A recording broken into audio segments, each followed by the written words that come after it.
99 TV నేను Priyanka. Salute చేసే చేతులు, స్టెథోస్కోప్ పట్టిన వేళ్లు, ప్రాణాలు కాపాడే వృత్తి. అలాంటి ఓ వైద్యురాలి ముందు ఒక ముఖ్యమంత్రి చేయి కదిలింది. ఆ చేయి ఒక సర్టిఫికేట్ ఇవ్వడానికి కాదు, ఆమె ధరించిన హిజాబ్ను లాగడానికి. బీహార్ రాజకీయాలను వణికించిన ఈ సంఘటన ఇప్పుడు దేశవ్యాప్తంగా హీట్ పుట్టిస్తోంది. హిజాబ్ మతానికి చిహ్నమా లేదా వ్యక్తిగత స్వేచ్ఛకు సంకేతమా? ఇది ఒక మహిళ గౌరవంపై జరిగిన దాడా లేదా అధికారం తెచ్చిన అహంకారమా? ఈ కథలో బాధితురాలు ఎవరు, లాభపడేది ఎవరు? ఇప్పుడు ఈ కథ బీహార్ సరిహద్దులు దాటి జార్ఖండ్ దాకా చేరింది.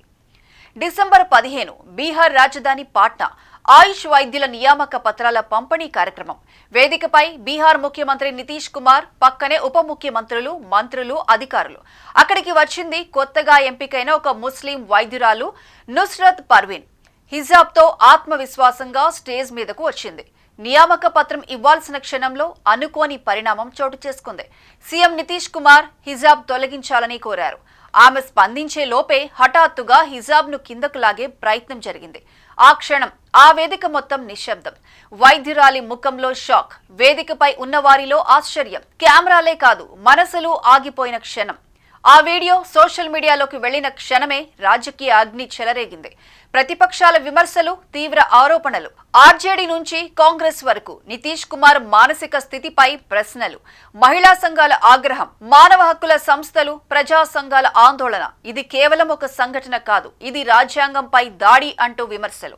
ఇక మరోవైపు పాకిస్తాన్ కు చెందిన ఓ గ్యాంగ్స్టర్ క్షమాపణ చెప్పకపోతే చంపేస్తానంటూ వార్నింగ్ ఇవ్వడం సంచలనంగా మారింది. ఒక వేదికపై జరిగిన క్షణిక చర్య అంతర్జాతీయ చర్చగా మారింది. ఈ దుమారం మధ్యలో ఒక సంచలన ప్రకటన.